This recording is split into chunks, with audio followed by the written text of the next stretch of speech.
केशव और लक्ष्मी रामपुर गांव में रहते थे। पेशे से वे दोनों मूर्तिकार थे।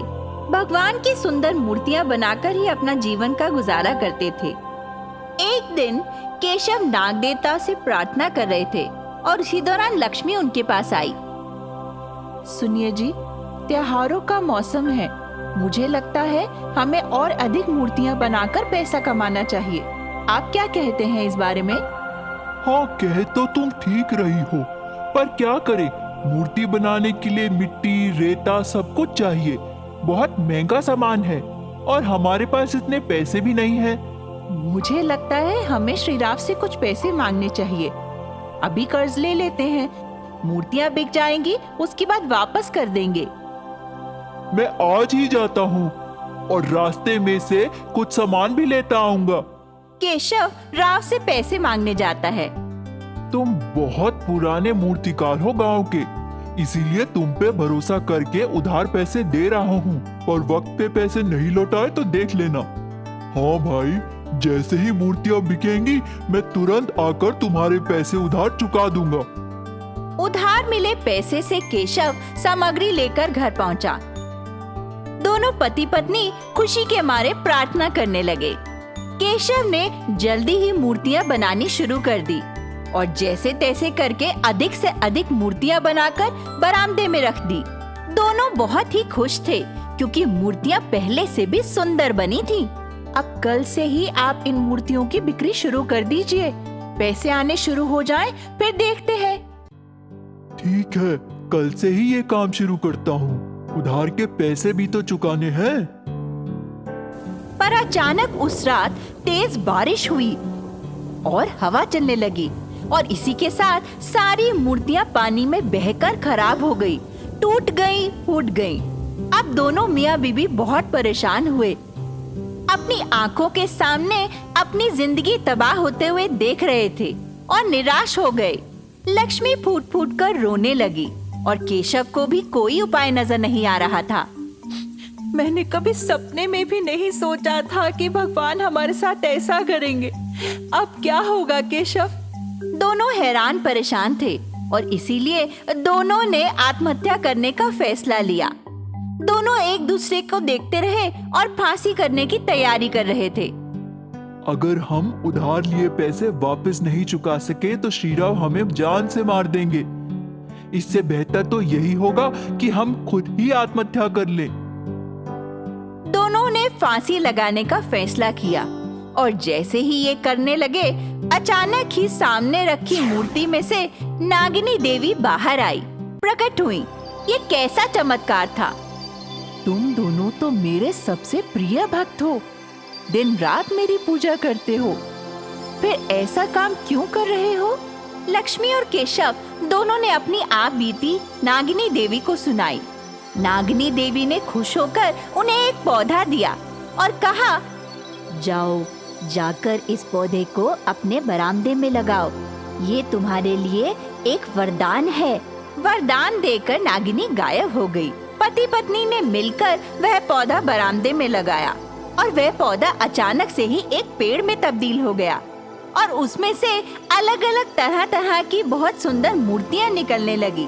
दोनों हैरान हो गए। नागिनी देवी ने हमें ये वरदान दिया है, मूर्तियां बेचकर पैसे चुका देंगे। दोनों पति पत्नी ने नागिनी देवी को हृदय से धन्यवाद किया। उन्होंने मूर्तियों को एक स्थान पर रख दिया और अगले ही दिन से उनकी बिक्री शुरू हो गई। कमाई भी अच्छी हो रही थी, इसलिए उनकी समस्याएं भी खत्म हो गई। श्यामला अपने पति के साथ एक गांव में रहती थी और वह 3 महीने गर्भवती थी। अचानक ही एक दिन उसके पति की दुर्घटना में मौत हो गई। अब वह बहुत दुखी रहने लगी कि अकेले वह जीवन कैसे जी पाएगी। पूरी जिंदगी पहाड़ जैसी लगने लगी और इसीलिए वह रो पड़ती। मुझे अब जिंदगी जीने में कोई दिलचस्पी नहीं। मैं अपने पति के बगैर अकेले क्या कर सकती हूँ? इतना बड़ा जीवन में कैसे जीऊंगी अकेले? आत्महत्या करने की कोशिश के लिए वह पास के ही जंगल में चली गई। जंगल में कोई नहीं था, इसीलिए उसने पेड़ पर एक फांसी लगाई और उस पे अपनी आत्महत्या करने की कोशिश करने लगी। मुझे माफ कर दो मेरे बच्चे, मैं तुम्हें इस दुनिया में नहीं ला पाऊंगी, मुझे माफ करो। उसने खुद को एक पेड़ से लटका लिया और वह संघर्ष करने लगी। अचानक एक नागिनी जो उस रास्ते से गुजर रही थी, उसने उसे देखा। मुझे इस महिला को बचाना चाहिए, आत्महत्या करना पाप है। नागिनी श्यामला को पेड़ से नीचे उतारकर देखने लगती है, पर ये क्या, श्यामला 3 महीने गर्भवती थी। उसे अच्छा नहीं लगा। पता नहीं बेचारी को क्या समस्या थी, अपनी जान तो ली, इस बच्चे का क्या कसूर। बच्चे के बारे में सोचकर नागिनी ने कुछ सोचा। मुझे इस बच्चे को बचाना पड़ेगा, इस बच्चे को इस गर्भ से निकालकर अपने गर्भ में डाल लेती हूँ। उसने अपनी जादुई शक्तियों से श्यामला के गर्भ से बच्चा अपने गर्भ में ले लिया। मैं अपने अंदर इस बच्चे को पालूंगी और इसे जन्म दूंगी। ऐसा कहकर वे वहां से चली गई। जैसे तैसे दिन बीत रहे थे। अब बच्चे के जन्म के दिन करीब आ रहे थे। एक रात पूर्णिमा की थी। वह अपने पूरे महीने में थी और एकांत स्थान पे प्रार्थना करने लगी। जब प्रार्थना समाप्त हुई तो उसे आश्चर्य हुआ कि सामने एक साधु खड़ा था। अरे वाह, इतनी हिम्मत! हर बार तो पीछे से वार करते थे, आज मेरे सामने आ गए। अब मैं तुम्हें सबक सिखाती हूँ। ऐसा कहकर नागिनी ने अपनी सारी जादुई ताकत लगा दी, पर साधु को कुछ भी नहीं हुआ। वह हैरान परेशान सोचने लगी कि ऐसा क्या हो गया कि उसकी शक्तियाँ काम नहीं कर रही। आई बात समझ में? अब तुम्हें मैं बताता हूँ। क्योंकि तुम गर्भवती हो, तुम्हारी कोई भी शक्तियाँ काम नहीं करेंगी। अब मैं तुम्हें जीवित नहीं रहने दूंगा। मैं अपना बदला तुमसे लेकर ही रहूंगा।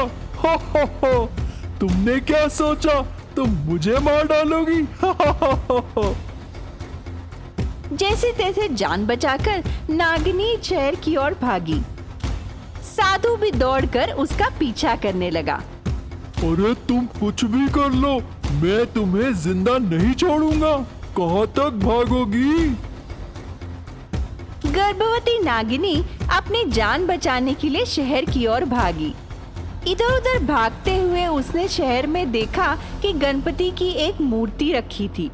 वह मूर्ति के पीछे छुप गई और भगवान से प्रार्थना करने लगी। हे गणपति गणेश, आप ही मुझे इस दुष्ट के हाथों से बचा सकते हैं। मेरी और मेरे बच्चे की रक्षा कीजिए। जादूगर पीछे खड़ा सब कुछ सुन रहा था। मैं अपनी शक्तियों से इस मूर्ति को भी भस्म कर दूंगा। तुम क्या चीज हो? ऐसा कहकर उसने नागिनी पर आक्रमण किया, पर तुरंत गणपति भगवान प्रकट हुए। उन्होंने उस जादूगर की ऐसी तैसी कर दी। जादूगर वहां से भाग खड़ा हुआ। गणपति बप्पा, शुक्रिया मेरी और मेरे बच्चे की जान बचाने के लिए। मैं सदा आपकी आभारी रहूंगी। आपने मुझ पर बहुत कृपा करी है। गणपति यह सुनकर बहुत खुश हुए। तुम्हारी ममता देखकर तो मैं आश्चर्यचकित हो गया। मैं तुम्हें तुम्हारी शक्तियाँ वापस देता हूँ। जाओ, हंसी खुशी रहो। गणपति ने नागिनी को उसकी खोई हुई शक्तियाँ वापस दे दी। शक्तियाँ वापस पाकर नागिनी खुश हुई और वापस जंगल में चली गई।